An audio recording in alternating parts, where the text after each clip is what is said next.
हमारे खास मुलाकात कार्यक्रम में आज हमारे साथ खास मेहमान हैं नेचर फोटोग्राफर अब्दुल हनीफ जैदी साहब। जैदी साहब को कौन नहीं जानता। इनकी जो फोटोग्राफी आज विश्व भर में छाई हुई है और हाड़ौती की जो कला संस्कृति को पहचान दिलाने वाले ये ऐसी शख्सियत आज हमारे स्टूडियो में पधारी हैं। हम इनका तहे दिल से स्वागत करते हैं। आइए बात करते हैं जैदी साहब से।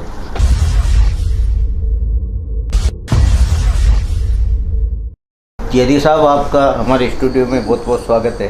धन्यवाद। जैदी साहब, आप अपने जीवन परिचय के बारे में बताएं। आप कहाँ से हैं, शिक्षा आपकी कहाँ हुई, आपका कार्य क्या है और किस रूप में आप नेचर फोटोग्राफी की तरफ आप जुड़े। मेरी पैदाइश तो बूंदी की है, ननिहाल मेरा बूंदी में है और फादर मेरे कोटा के रहे हैं और फादर की मेरी बीच में जो सर्विस थी वो झालावाड़ रही है। तीनों मिला के एक हाड़ौती बनता है। 12 का जन्म तो बाद में हुआ, लेकिन उस समय जब ये थे तो मैंने 10वीं 11वीं में जब मैं था तभी मैंने एक बात सोची थी कि मैं हाड़ौती पे फोटोग्राफी करूँ। मेरे फादर बहुत अच्छे पेंटर, मतलब जिसे कहते हैं कि 9th-10th क्लास में पेंटिंग किया करते थे महात्मा गांधी स्कूल में। उनका जो पेंटिंग मेरे पास आज भी कैनवास पे थी। जब मैं 10वीं 11वीं में आया तो मैंने बहुत केयर करके रखी हुई थी और उनको देख के मैंने पेंटिंग करना शुरू किया। उसके साथ साथ मैंने इतिहास को लिया, एक सब्जेक्ट को लिया, तो ये इतिहास और ये देख के मेरा पर्यटन का सब्जेक्ट हो गया और हाड़ौती में मेरा ध्यान चला गया कि मैं जो हाड़ौती पे कुछ करना है। शौक़ लगा कि भाई यहाँ पे फ़ोटो की एग्जीबिशन बहुत कम लगाते हैं लोग, तो फिर मैंने धीरे धीरे फ़ोटो की प्रदर्शनी लगाई। तो उसमें जो मुझे धीरे लगाई उसमें कमियाँ रही ना, तो मुझे मेरे जो विद्वान सलाहकार थे वो मुझे बताते रहे। एक बार का जिक्र है कि मैंने बूंदी में एक स्लाइड शो किया था, वही कलेक्टर रही थी ने बहुत पहले, इसके पहले भी। तो उन्होंने कहा था कि सर इसमें ना बाबा मीरा साहब की दरगाह जो हमारे यहाँ ऐतिहासिक वो है तो वो है नहीं।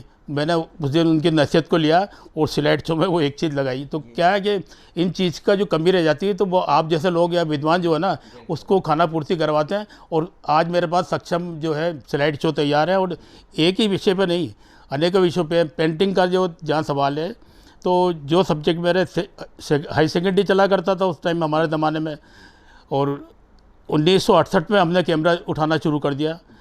और इसके बाद में 1971 में याशिका 635 एक कैमरा था जो 12 फ़ोटो खींचता था। उसमें एक रील आती थी 120 की, 12 फुट। उससे मैंने पहला नाव से जाके और जग मंदिर का पहला फ़ोटो खींचा। उस टाइम में जग मंदिर में 6 खजूर के पेड़ हुआ करता था। वो फ़ोटो मेरे पास, उसमें जो आप झलक देखेंगे तो रियासत काल की झलक देखेगी। मतलब वही जैसा महिलाओं के लिए एक ताक बने हुए हैं कि आप बाहर जाना आने वाले को वो महिलाएं तो देख सकती है, लेकिन अंदर महिलाएं अपने किस तरह का वो बना रही हैं। क्योंकि वो जग मंदिर था ही उनके लिए कि ज़्यादातर, क्योंकि महारानी ब्रज कंवर ने बनवाया था तो वो अपने सामान की गोठ और ये झूले वूले सब उसमें थे और आज भी उनके निशान वहाँ देखने को मिलते हैं। तो वहाँ से मैंने इसकी शुरुआत करी। तो 1971 से लेकर अब तक मैं अभी तक तो मैं अपने आप को चला रहा हूँ और वो मेरा कैमरा छूट नहीं सकता है कि जब तक मेरे हिम्मत है और मेरी आँखें हैं। तो और ये जिस बच्चों के जहाँ बात करूँ, कई सारे बच्चे ऐसे हैं मेरे जो स्टूडेंट जिसे कहते हैं, वो मुझे आए दिन लेके चले जाते हैं और मैं फील्ड में जाके उनके साथ काम कर लेता हूँ। जैदी साहब, हाड़ौती की कला संस्कृति, पर्यटन, अभ्यारण्य, इन सबको आपने आपके कैमरे में सजोया है और कई जो आपके चित्र हैं जैसे गराड़िया महादेव आज विश्व भर में इसे पहचान दिलाने में आपकी अहम भूमिका रही है। कैसे आपके मन में ऐसा विचार आता था, किस एंगल से आप उस दृश्य को लेते थे, आप दर्शकों को बताएं। पहले फिल्म वाले कैमरे हुआ करते थे और फिल्म वाले कैमरे में एक बार ही चला करता था वो। तो उससे हमने जब गराड़िया हम गए तो उसको 2 जॉइंट में फ़ोटो लिया। फ़ोटो लेने के बाद में हमने जॉइंट किया और जो चीफ रिपोर्टर थे किसी समाचार पत्र के, उन्होंने कहा ये फ़ोटो मुझे चाहिए। हमने उनको दे दिया। कंप्यूटर वालों ने कैसे मिक्स किया मुझे खुद को पता नहीं है, लेकिन उन्होंने ऐसी मिसाल पेश करी है कि वो फ़ोटो तो मेरा है, लेकिन उन्होंने वर्ल्ड लेवल पे उसको फेमस कर दिया, प्रसिद्ध कर दिया। और वो गराडिया जो मुझे गर्व है कि जिसकी फ़ोटोग्राफी मैं 1975 से कर रहा था, लेकिन वो हाईलाइट कब हुआ 1999 में, इतने साल बाद। और इसी तरह से जो जगमंदिर था, मैंने अभी आपको जिक्र किया, जगमंदिर में 4 खजूर का मेरा एक फेमस फ़ोटो है जिसमें नीला स्काई है। वो कोटा में नहीं बल्कि इतने सारे लोगों के घरों पे ड्राइंग रूम में शोभा बढ़ा रहा है, और कोटा के बाहर भी जो है लोग आते हैं तो उसको बहुत लाइक करते हैं। यहाँ तक कि ऑफिसेज में, सरकारी ऑफिसेज हों या होटल हों, उनमें वो बड़ी बड़ी तस्वीरें उसकी जगमंदिर के।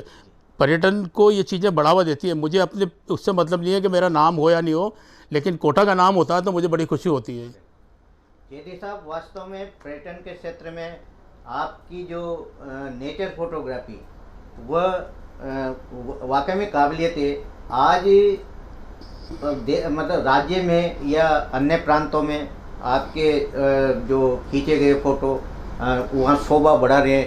कैसा महसूस होता होगा आपको जब आप कभी इस तरह आपकी फ़ोटोग्राफी को देखते होंगे? तो मेरे पास ऑफ़र आया था नेचर के जो कंपटीशन हुआ ना उसमें, तो 2001 में मैंने भाग लिया था जयपुर में जवाहर कला केंद्र में कि साहब अपने फ़ोटो भेजो। क्यों, मैंने फ़ोटो कम ही भेजता था, लेकिन जब भी मैंने कोटा से अपने प्रतिनिधित्व किया और मैं कभी खाली हाथ नहीं आया, ऊपर वाले की देन है ना। तो ये कोटा वालों के बहुत आशीर्वाद है कि मैंने हमेशा कुछ ना कुछ लेके आया हूँ। फर्स्ट आया, सेकंड आया, कुछ ना कुछ तो आया है। तो उस टाइम में मैं फर्स्ट 10 राजस्थान के 10 फोटोग्राफर में मेरा सिलेक्शन हो गया। फिर 2 साल बाद उन्होंने कराई, फिर मेरे पास इतना आई कि साहब आप अब कंपटीशन है, आप फोटोग्राफी अक्टूबर का महीना था, जवाहर कला केंद्र वहाँ लगाई। तो गराडिया का फ़ोटो वही 2 पीस में कि आप ओरिजिनल भेजें साहब। मैंने वो 2 पीस में फ़ोटो भेजा और वो फर्स्ट आ गया। तो ये 2003 की बात है। इसके राज्य स्तरीय पुरस्कार इसको गराडिया के फ़ोटो को मिला, बड़ी खुशी की बात है। इसी तरह 2004 में जब दिल्ली में इनटेक का जो फोटोग्राफी कंपटीशन हुआ, जिसमें विरासत के फ़ोटो चाहिए थे कि विरासत में जो भी कोई आपके पास अच्छी चीज़ें जाओ, तो अपने यहाँ से कोटा से मैंने भाग लिया। और इसमें मेरे 2 फ़ोटो जो होता है बूंदी की चित्रशाला का वो, और एक ये भैंसरोगढ़ का जो चंबल के किनारे पानी में परछाई हूबहू नज़र आ रही थी, 19-20 का फ़र्क था, वो दोनों फ़ोटो ही सेकंड नंबर पर आ गए। तो उन्होंने ऑल इंडिया लेवल पे मुझे सेकंड प्राइज़ भी दिया और जो इनकी किताब निकलती है उसमें प्रकाशित भी कराया। इसके बाद फिर मैंने थोड़ा थोड़ा भाग लेना कम भी रखा, लेकिन फिर भी 2008 में फिर मैंने एक बार और ट्राई मारी कि साहब आप इसको तो भाग लेना ही पड़ेगा। ठीक है, मैंने ट्राइबल मैगजीन निकलती भारत सरकार की, तो उसमें मैगजीन के लिए राजस्थान से 2 फोटोग्राफर थे, एक डूंगरपुर का था और एक मेरा। उसमें जो ट्राइबल्स जो थी महिला, वो भेड़ें पीछे दिख रही हैं, ऊँट दिख रहे हैं और पूरे गहने मैंने पहन रखे हैं उसने, और वो रोटी बना रही है वक्का की रोटी। वो फ़ोटो उनको सेलेक्ट हुआ, वो एग्जीबिशन में उनका सिलेक्शन किया। तब फिर मैंने उसके बाद में सोचा, मैंने कहा अगर मैं इस तरह, क्योंकि मेरी शायद 55 साल उस तरह उम्र होगी, मैंने हम लोग अगर ये भाग लेते रहे और ऐसे कुछ करते रहे तो फिर मेरे पीछे वालों को कौन, मेरे भी पास स्टूडेंट बहुत थे, तो फिर मैंने जो अपने आप को पीछे हटाया। वरना ऐसा नहीं है कि मैं, और इंडिया में इनका तो नाम हो गया, लेकिन मैंने बच्चों को आगे बढ़ाने के लिए, और आप जो कह रहे हो कि साहब अब तो बहुत ज़्यादा फोटोग्राफी का वाकई से हो गया, और अब तो हमारी बॉडी और वो आँख भी जवाब देगी। लेकिन यह कि काम करने में हमने कोटा का नाम रोशन करने में आप लोगों की सहायता से काम कराई थी। जेडी साहब, हाड़ौती में आपने जो फोटोग्राफी की, बेहद खूबसूरत, उस फोटोग्राफी को देखने के लिए कई जो शोध विद्यार्थी है आपसे आके मिले, तो किस तरह उनकी सहायता के लिए आप उनके साथ जंगलों तक गए? कैसा महसूस होता होगा उस समय आपको? मैंने 1974 में बीए कर रहा था जी। उसके बाद में मैं एमए में आया 74 में, तो एमए हिस्ट्री लिया, मैंने इतिहास लिया। इसी वजह से लिया, मेरा पर्यटन का बहुत शौक़ था और ऐतिहासिक स्थलों को देखूं। फिर मेरी सर्विस लगने के बाद में मैंने उसको फाइनल को जो होना था वो ड्रॉप कर दिया, लेकिन मेरा लगाव बराबर रहा। इत्तेफाक की बात है कि मेरी सर्विस जो है as a photo artist government college में हुई। ये बहुत बड़ी बात है कि मैं जिस कॉलेज में पढ़ता था उसी कॉलेज में, जिस रूम में मैं पढ़ रहा था, उस रूम में मेरा अपॉइंटमेंट लेटर आया। ये ऊपर वाले की मेहरबानी समझे कि लोग तो ट्राई करते हैं और घर पे जाके आते हैं, मेरे तो मिनट में आ गया। वहीं पे मैंने अप्लाई कर दिया, वहीं पे मुझे लेटर मिल गया। वरना घरों से अप्लाई करते हैं लोग कि साहब आप साइन करें और ज्वाइन करें, ठीक। तो वहाँ पर एकेडमिक वर्क जो मैंने किया ना, और मैं उनके विद्वानों के बीच में रहा जो वहाँ पे पीएचडी कराने वाले आते थे, जो जिनके अंडर में लोग काम करते थे, वो ये कहते थे कि इस शख्स को लेके आप फला जगह जाओ और इनसे फ़ोटोग्राफी करवाओ। वो जब उस स्टूडेंट को समझाते थे तो मुझे ज्ञान होता था। मैं अपनी आंखों को खुला रखता, अपने कान को खुला रखता, तो मैं देखता था कि ये क्या बता रहे हैं और मैं इस तरह सीखता चला गया।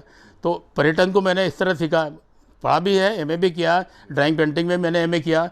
उसके बाद जो ड्राइंग के लोग आने लगे एग्ज़ाम लेने के लिए, हमेशा पीजी क्लासेज में बाहर से लोग आते हैं एकदम इधर, तो वो मुझे ले लेके कभी बूंदी चित्रशाला जा रहे हैं, कभी कहाँ जा रहा है, इनका मैंने बहुत ज़्यादा खजाना इकट्ठा कर लिया। और जो अपने स्टूडेंट को भेजते थे उनको मैं थोड़ा सा गाइड भी करने लगा कि आप तो उनसे मिल लेना, वो आपको समझा देंगे। अब रहा सवाल मेरे उसके लिए कि एक मेरी बड़ी बहन बनी हुई थी आगरा से, वो उन्होंने कहा भैया मैं आपको पीएचडी कराना चाहती हूँ। तो मैंने सिनॉप्सिस लिखना शुरू किया। तो उन्होंने पहले तो मुझे बड़े देवता जी की हवेली का दिया, मैंने इसकी जम के फ़ोटोग्राफी की। बड़े देवता साहब थे उस टाइम में, वो बेचारे लैंप ले लेके उन्होंने फ़ोटो करवाते थे, वो बल्ब का जो है तो जलता, क्योंकि फ्लैश चलाना उनके कमरे में उसमें फ़ोटो वाले कक्ष में अलाउ नहीं था। तो उसके बाद जब उन्होंने कहा कि ये सब्जेक्ट है ना भैया, आप है ना किसी दूसरी स्टूडेंट को दे दो, उसका घर पास में ही है, मैं आपको ना जो कोटागढ़ का सब्जेक्ट दे देती हूँ। उन्होंने मुझे कोटागढ़ पे दिया। कोटागढ़ पे भी मैंने जम के काम किया। और यही वजह है कि मैं आपको बता रहा हूँ कि सारा का सारा जिनकी साइज़ हैं और ये फ़ोटो हैं वो सारा मेरे पास पेंटिंग में इंसाइक्लोपीडिया के तौर पे आज भी जमा है। बहुत बढ़िया। जेडी साहब,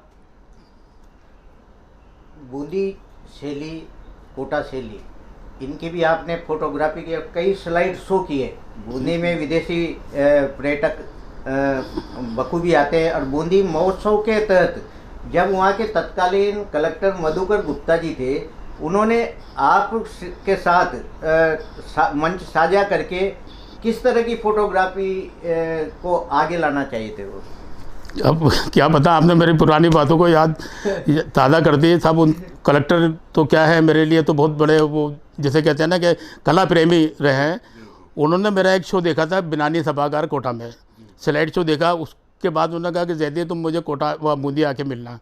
मैं संडे के दिन जब उन्होंने बुलाया था मैं गया, वहाँ पे मिला। उन्होंने अपना आगे का प्रोजेक्ट बताया बूंदी फेस्टिवल का, और ये उन्होंने 1.5 महीने तक मैंने उनके साथ में रह के काम किया बूंदी फेस्टिवल को सक्सेस बनाने के लिए। और यही वजह है कि मैं फर्स्ट मेंबर रहा हूँ का बूंदी के जो उत्सव की कमेटी थी 2-5 साल तक। फिर मैंने अपने आप को हटा लिया कि भाई मैं काम नहीं कर पाऊँगा। और बूंदी को हाईलाइट करने में उनकी एक सोवेनियर निकली थी, स्मारिका जिसे बोलते हैं, कम उसमें 34 फ़ोटो में से 28 फ़ोटोग्राफ उन्होंने मेरे लिए हैं। फ़ोटोग्राफर तो और भी थे, लेकिन एक उनकी नज़र थी कि मैं किस नज़र से। और स्लाइड का काम है ना मैं ही करता था, जो स्लाइड शो होते हैं ना वो स्लाइड से रंगीन प्रिंट छपते थे। तो इस तरह से वो बूंदी फेस्टिवल जो चालू हुआ, जो आज भी चालू है। और मैं उस कलेक्टर को, उन कलेक्टर साहब को आज भी है ना धन्यवाद देता हूँ कि कितना बढ़िया काम करा जो आज बदस्तूर चालू रहा है कला संस्कृति। मुझे 1986 में पर्यटन के क्षेत्र में पहला जिला प्रशासन का अवार्ड मिला। फिर मैं एक डाक टिकट निकला था महाकवि सूर्यमल मिश्रण पे, उनकी टीपी मैंने तैयार की। तो उस पर फिर 1991 में दूसरा पुरस्कार कला संस्कृति मिला। अब तीसरा पुरस्कार मुझे 2015 में जब स्वतंत्रता दिवस कोटा में मनाया गया तो उस टाइम में फिर मिला है, क्या नाम है, हाड़ौती संभाग का। तो इस तरह से जिला प्रशासन से मुझे कोई वो नहीं है, बहुत अच्छा इन्होंने सम्मान दिया है। और वह अपने तौर पे जितनी भी संस्थाएं कोटा में हैं बहुत बड़ी बड़ी, जैसे लॉयंस क्लब है, रोटरी क्लब है, या इंटेक के संस्थाएं, ये संस्थाएं मुझे कई बार अपने सम्मान से नवाज सकी है। जेदी साहब, जो कोटा का राष्ट्रीय दशहरा, जिनकी सही सवारी केवल महलों तक कैद थी, आपने 100 स्लाइड के तहत उसको आप जनता के बीच में लाए, तो कैसा आपने ये दृश्य प्रदर्शित किया उस समय? सर बात यह है कि पहले तो ना प्रदर्शनी लगा करती थी फ़ोटो की, और उसके लिए खर्च भी आता था। दशहरे में मैंने 28 साल तक पर्यटन को बढ़ावा देने के लिए प्रदर्शनी लगे। ये दशहरा जो है इसमें मेले के पीछे प्रदर्शनी स्थल है, तो ये इनकी बहुत अच्छी बात रही कि उन्होंने अपने दशहरे के साथ साथ कोटा के पर्यटन स्थलों को भी लगाया। और हम ये मानते हैं कि कम से कम 20 दिन के दशहरे में कम से 1 लाख आदमी तो कम से कम उस स्थल में जाता होगा या देखता होगा। तो हमारी कला संस्कृति का इस तरह प्रचार प्रसार हुआ। दूसरा ये है कि हर जगह फ़ोटो लेके एग्जीबिशन करना वो नहीं था, जैसे स्कूलों में जा रहे हैं वहाँ मैंने स्लाइड शो बना रखे थे। उन स्लाइड शो के मार्फत या तो इतिहासकार को या किसी विद्वान को अपने साथ रखता था, जिन विषयों पे मैं जानता था उन पर तो वो बोल दिया करता था। मेरे मित्र हैं डॉक्टर अरविंद सक्सेना, वो भी बूंदी के ही हैं, इतिहास के प्रोफेसर हैं। हम बहुत अच्छी अंडरस्टैंडिंग है हमारी, और आज भी हम साथ साथ हैं पिछले 50 सालों से। तो उनको ले लिया करता साथ में। तो इस तरह से हमारा स्लाइड शो हुआ, और करीब मेरे 250 स्लाइड शो अब तक हो चुके हैं, जिसमें विदेश भी शामिल है। अब आप कहोगे कि आप विदेश तो गए नहीं, मैं अपने काम से तो विदेश गया हूँ 2 बार, लेकिन इस काम से नहीं गया। तो पहले क्या होता था कि आप अपने स्लाइड भेज दो, किसी के साथ में आपने स्लाइड भेज दी, वहाँ पे जो आदमी है वो आपका नाम से स्लाइड शो कर देगा और ये होगा। इस तरह से मेरा लंदन में भी शो हो चुका था। तो जैसे स्लाइड शो हुआ, स्लाइड शो ही कम से कम टाइम में आपका पूरा ना जो, अब जैसे आपने बताया तो मैंने कम से कम ये मान लो कि 2000 फॉरेनर्स को स्लाइड शो के मार्फत और अपनी प्रदर्शनी के जो फ़ोटो रॉयल लिटरेट गढ़ पैलेस बूंदी में लगते थे, उसमें 15,000 फॉरेनर्स को गाइड किया है। मैं छुट्टी के दिन वहाँ जाता, सैटरडे संडे, और वहाँ पे जो लोग आते हैं ना तो मैं उनको बता देता। बाकी वो परमानेंट प्रदर्शनी, उस प्रदर्शनी का इंटेक में आपने छपा होगा एक मैगजीन में कि 130 दिन तक मैंने एग्जीबिशन लगाई है, 100 दिन तक प्रदर्शनियाँ लगाई है। तो ये इसलिए लगाई है, 100 दिन की कोई प्रदर्शनी होती नहीं है, इसलिए कि लोग है ना, जब अगर मान लो उसमें कुछ समझ रहे हैं, कुछ जानना चाहते हैं तो जाने। और फिर ये अशोक बापना साहब की मेहरबानी है जो उन्होंने जगह दे रखी, क्योंकि आजकल तो प्रदर्शनी लगाओ तो उसके लिए पैसा मांगते हैं। सही कह रहे हो जयदीप साहब। बूंदी जिले में जो बूंदी चित्रशैली है, जैसे दुगारी, आप जो गढ़ पैलेस में है ना, तो आपके मन में ऐसा कैसा प्रतीत हुआ कि ये जो शैली है इसको उभारा जाए, क्योंकि दुगारी ऐसी दुर्गम इस जगह पे कोई जाना ही नहीं चाहता, कैसे आप समय निकाल पाते होंगे उस समय? अब दिल में अगर ललक हो, और फिर दूसरा क्या है कि जो गाइड है वो अपने स्टूडेंट को अगर कोई चीज़ देता है ना, वो कहता है कि भाई उनको फलाने को साथ में लेके जाना है, तो और इनसे जिनके पास ये गढ़ या हवेलियाँ हैं ना, उनसे भी हमारा थोड़ा बहुत ताल्लुक़ होते थे। तो हम कहते थे भाई फलाना स्टूडेंट को लेके हम आ रहे हैं, तो ठीक है आप पहुँचो, वहाँ हमारा आदमी उनको खोल देगा। और अपने कलेक्शन, मेरा को एक शौक़ था कि भाई जिनको चीज़ को, मुझे पता नहीं कि अब कई चीज़ें तो बर्बाद हो चुकी, और कई चीज़ उन्होंने जो अपने उसमें लेके बचा लिया। तो 2 था कि जो बर्बाद हो चुकी वो तो आज मेरे पास में है, और जिनको बचा लिया, सुरक्षित कर लिया, वो अभी दिख ही रही है। तो ऐसे ही ये था दुगारी के चित्र वाकई ही उपशैली है बूंदी की, और उसके चित्र वाकई देखने लायक हैं, इसमें कोई दुरा नहीं है। बात का काम है, राम के उस पर आधारित है जीवन पे पूरे, इसमें कृष्ण का कम से कम है वहाँ पे, पूरा रामचंद्र की जीवनी पर आधारित है। और गोल्ड वर्क इतना किया था कि वो जो चोर थे ना, वो पीछे के दरवाजे से आते हैं, वो सारा खुरच के नीचे जो पाउडर था वो ले गए, वो सारा गोल्ड ख़त्म कर दिया। बाद में उन्होंने फिर उस पर ताले वाले लगे। यही हाल उसका रहा इंदरगढ़ का।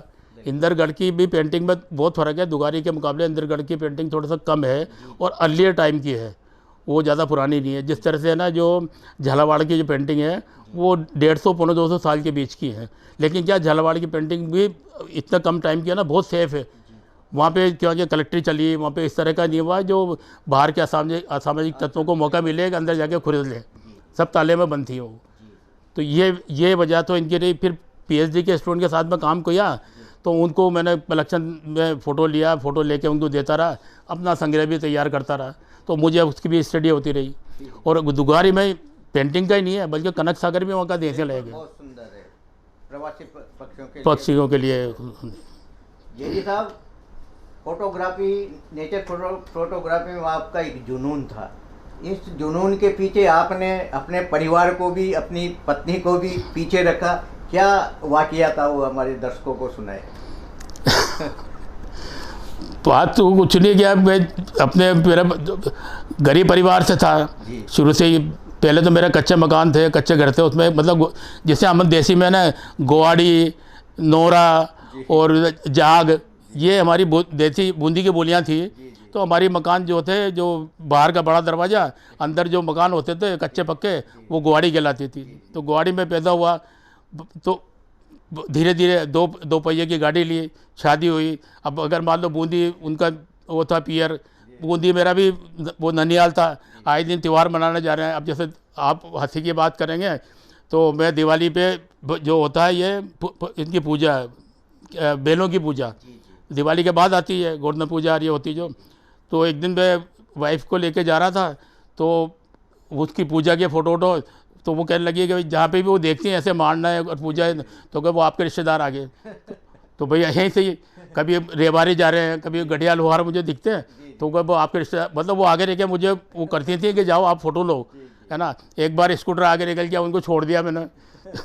तो ये आर्टिस्टों के साथ में अक्सर होता है, ये हो जाता है। लेकिन मेरा वो इंटेंशन ये था कि मतलब वो तो मैं पीछे बातें करते जा रहे थे, मैंने कहा पीछे कहाँ है, तो वापस आया, लौट के देखा तो वो वहाँ खड़ी मिली। तो जयदीप साहब, आपकी जो पत्नी थी, जो शादी हुई आपकी, उसके बाद वह ऐसा महसूस करने लगी कि भाई इनको परिवार से कुछ लेना देना नहीं है, फिर बाद में वो समझ पाई कि वास्तव में जो काम कर रहे हैं समाज के लिए कर रहे हैं, कैसा आपको महसूस होता था? इसमें को तो दो मतलब शक नहीं है कि मैंने अपने, जिसे कहते हैं ना, इस काम के लिए मैंने जितना टाइम जो यंग एज में देना था शादी के बाद में, वो इतना नहीं दिया। वो तो आज भी महसूस करता हूँ इस बात के। लेकिन एक है ना, अपनी पहचान बनाने के लिए वो चीज़ भी ज़रूरी थी। आज जो पहचान आपकी दुआ से हमारी बनी हुई है, तो आज वो बच्चे लोग हैं ना उसी को बुला रहे हैं आज। और ये सब जानते हैं कि मतलब जिससे आपने बता ही दिया कि भाई परिचित नाम है, जो दैदी भाई के नाम से मेरे उम्र के है, मेरे बाद वाले लोग दैदी भाई के नाम से जानते हैं। और गूगल पे भी दे रखा कि अगर आप थाने के वहाँ आएंगे, दैदी भाई के मकान पे जाना, सीधा आप पहुँच जाएंगे, आप किसी से पूछने की ज़रूरत नहीं। तो ये सब ऊपर वाले की देन है। उस वक्त की बात होती है। एक पत्नी में वो होता है कि भाई सबसे ज़्यादा टाइम मुझे दे। मेरे पास सैटरडे का टाइम होता नहीं था, जो छुट्टी का दिन होता है या कोई और दिन छुट्टी आती, मैं तो अपनी बाइक लेके या स्कूटर लेके या अपनी पहले जब साइकिल थी तो लेके निकल जाया करता था। और अपने जुनून का काम जो आपने बताया, वो मेरा जुनून था, उस काम को पहले कराता था। हाँ, सामाजिक कार्यों में जरूर आज के टाइम जरूर जाता था, इसलिए थोड़ा सा उस समय नाराज़ रही, लेकिन बाद में सब सही हो गया और आज वो बहुत खुश हैं अभी भी। जयदीप साहब, हाड़ौती में पर्यटन की अपार संभावना है। आपने जो फोटोग्राफी की और जो यहाँ की कला संस्कृति आप मतलब विश्व पटल पे लाए, तो क्या मानते हैं आप पर्यटन क्षेत्र से भी जुड़े रहे और पर्यटन विभाग से भी आपके ताल्लुकात रहे, तो क्या मानते हैं आप यहाँ विदेशी सैलानियों को लाने के लिए क्या महती आवश्यकता है? बूंदी तो देखो शुरू से ही रहा है, तो बाद में हमने बूंदी फेस्टिवल मना के उसको बहुत ज़्यादा हाईलाइट किया। वहाँ आते थे, अभी बहुत कम लोग आते थे, क्योंकि वो जो बात है ना, तो वो स्लाइड फिल्म का जो काम है ना, स्लाइड वही कहते थे। उस टाइम में हम लोग स्लाइड में नहीं समझते थे कि स्लाइड क्या होती है। हम तो फिल्म में जानते थे, कलर फोटोग्राफी भी नहीं चली थी। अपनी यहाँ साइड में कलर फोटोग्राफी चली 80 के बाद में, है ना। तो वो मैं 80 के पहले उनके साथ जाया करता था गढ़ पैलेस में बूंदी में। तो वो मेरे को लेबर जिसे कहते हैं ना, फीस के बजाय वो स्लाइड फिल्म में दे जाया करते थे। अब मैं उसको फिल्म को खींचता, अपने वही पर्यटन स्थलों की फोटोग्राफी करता और मुंबई जाके वहाँ पे प्रोसेस में भेज देता था। इंडियन फोटोग्राफी का नाम से कोई वो थी लेब, उसे भेज दिया, वहाँ स्लाइड बन के आती है। अब मैंने कहा इसका क्या करूँ। फिर धीरे धीरे एक प्रोजेक्टर आया मेरे पास में, जिससे मैनुअल प्रोजेक्टर हाथ से चलाया।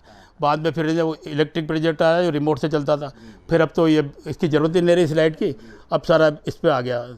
इस तरह से मेरा काम हुआ सारा स्लाइड का। और विदेशी जो है, तो ये तो इनका तो काम यही था सारा का सारा, जो आप कह रहा हूँ।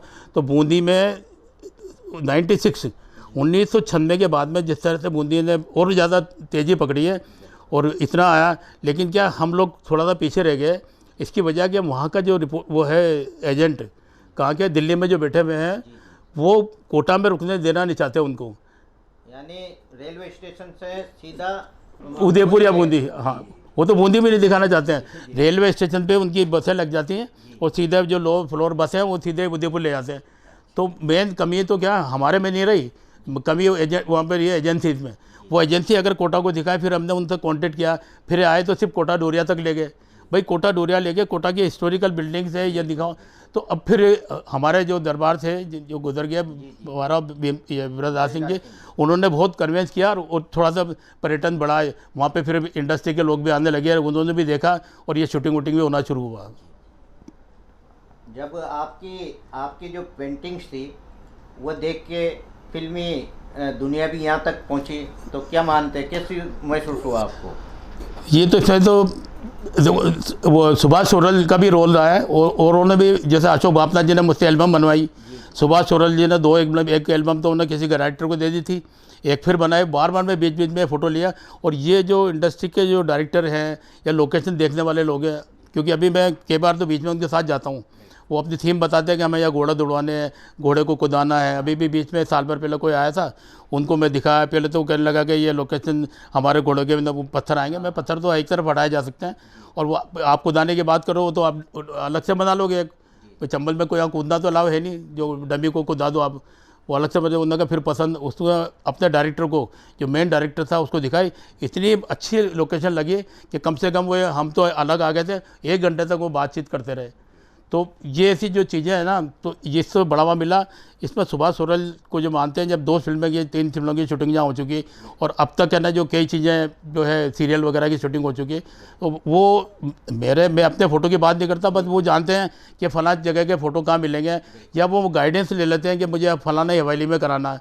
अब ये चीज़ें मेरी देखी हुई है, तो मैं उनसे कह देता हूँ कि भाई किस तरह की थीम है, उस तरह का फ़लाँ आदमी से मिल लो आप। ये थे हमारे साथ नेचर फोटोग्राफर अब्दुल हनीफ जेदी साहब। जेदी साहब पिछले 50 सालों से यहाँ की जो कला संस्कृति, पर्यटक अभ्यारण्य, इन पर इन्होंने काफ़ी फ़ोटोग्राफी की, और आज देश विदेश तक इनकी फ़ोटोग्राफी आज भी जीवंत है। आज ये हमारे स्टूडियो में पधारे।